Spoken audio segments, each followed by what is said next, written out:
The snow had a way of making the city quieter, as if every sound feared disturbing the fragile white truth falling from the sky, and she stood there in it, shoulders squared, chin lifted, coatless. Not because she hadn't noticed the cold, but because she refused to let it notice her, her boots already soaked through, her fingers numb but curled into fists inside her sleeves, eyes fixed on a point beyond him, beyond the moment, beyond the life that had taught her too early that accepting warmth often meant owing something in return. And when he held out his coat again, hesitation trembling in his hands this time, she didn't even look at it, just shook her head slowly and said, "I don't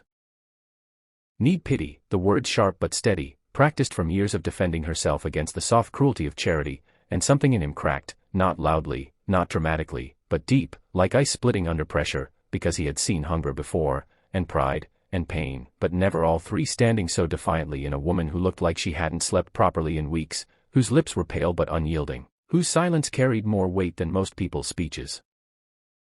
He lowered the coat but didn't leave, didn't retreat the way men usually did when refused. Instead he stood beside her, letting the snow collect on his shoulders too, matching her stillness, matching her silence, and that was the first time she looked at him, not with gratitude, not with anger, but with confusion, as if she hadn't expected anyone to stay once their kindness was rejected.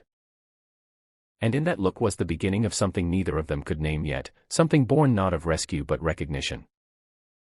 He noticed then the small details, the way her breath came out controlled despite the cold, the faint scar near her eyebrow, the way she stood like someone used to being pushed but unwilling to fall, and she noticed the way he didn't glance at passers-by for approval, didn't announce his generosity, didn't sigh impatiently like he was waiting for his good deed receipt, and the snow kept falling, thick now, wrapping the streetlights in halos, and time stretched thin until it felt like the world had narrowed to just the two of them standing in shared cold, and finally she spoke again, quieter this time, not defensive but honest, saying she'd learned long ago that pity came with expectations, that people wanted to feel like saviors, and he listened, not interrupting, not correcting, not explaining himself, just listening like her words mattered, like her reasons were valid, and that, more than the coat, warmed something in her chest she'd thought frozen solid. When she finally stepped away, walking toward the shelter of an alley where the wind cut less sharply, he followed at a respectful distance, not assuming permission but not abandoning her either, and when she turned to ask why he was still there, his answer was simple, almost embarrassingly so, because you shouldn't have to be strong alone.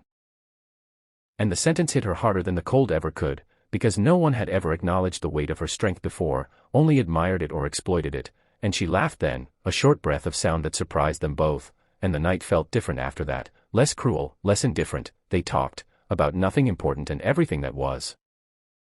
About how snow made cities look honest, about how silence could be kind if shared, about how life sometimes pushed people together in strange ways, and as the hours slipped by unnoticed, something irreversible happened in him, because watching her endure without bitterness, refuse without cruelty, exist without apology, he realized he wasn't standing beside a woman who needed saving, but beside one who reminded him of everything he'd forgotten about dignity, and somewhere in that quiet realization, as snow continued to fall and the city breathed around them, he fell. Not in the dramatic way stories often tell, but in the slow, terrifying way that changes the direction of a life, and if you're feeling that pull right now, that sense that this moment means more than it first appears, then you already understand why this story matters, and why you should stay with it. Time morning arrived, the snow had stopped falling, but its presence lingered everywhere, thick and quiet, like the aftermath of a confession the world was still learning how to hold, and he woke with the strange certainty that something in him had shifted permanently. Not because of a dramatic promise or a stolen kiss or some cinematic declaration, but because he had seen a woman stand in the cold and choose self-respect over comfort, and that image followed him through the day like a shadow he didn't want to escape. He found himself replaying every word she'd said, every pause between them, wondering where she had gone after they parted, wondering whether she had found warmth, wondering why her refusal felt braver than any acceptance he'd ever witnessed, and when night fell again and the city lights flickered on, he returned to the same street without fully admitting to himself why, only to find her there, sitting on the steps of a closed cafe, rubbing her hands together, eyes lifted toward the sky as if she were measuring the weather's mercy, and this time he didn't offer his coat, didn't offer anything at all, just sat beside her at a careful distance, letting the silence ask the questions first. She noticed him eventually and smiled, not wide, not easy, but real, and said, "You came back," not accusing, not surprised, just acknowledging a fact. And he answered honestly that he wasn't sure how to leave something unfinished, and that was how their second night began, not with charity but with choice, not with saving but with staying, and as they talked she told him pieces of her story in fragments the way people do when the whole truth is too heavy to hand over at once. About working 2 jobs that disappeared overnight, about trusting the wrong people, about learning that pride could be both armor and prison, and he shared his own fractures too, the emptiness behind success, the loneliness that hid behind routine, the quiet fear that his life had become comfortable but small, and with each exchanged truth the space between them closed, not physically at first, but emotionally, the kind of closeness that feels earned rather than taken. When he finally asked what she needed, not what she wanted, not what he could give, but what she truly needed, she thought for a long moment and said, to be seen without being fixed, and the answer landed in him like a vow he hadn't known he was capable of keeping, because loving her, he realized, would mean resisting the urge to rescue, to control, to turn her strength into a project, and that terrified him more than walking away ever could.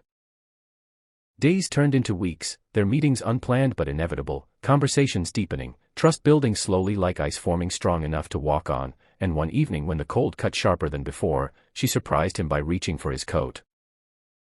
Not to take it, but to wrap it around both of them as they sat side by side, sharing warmth without ownership, without debt, and in that simple gesture he understood what falling truly meant, not the dramatic collapse but the steady surrender of ego, and when she finally allowed him to help, not by saving her but by standing with her as she reclaimed her footing.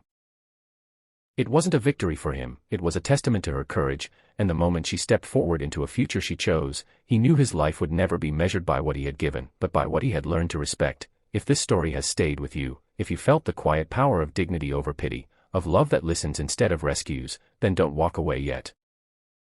Subscribe to the channel, because stories like this aren't just told to be heard, they're told to remind us who we can become when we choose to stay in the cold long enough to understand it.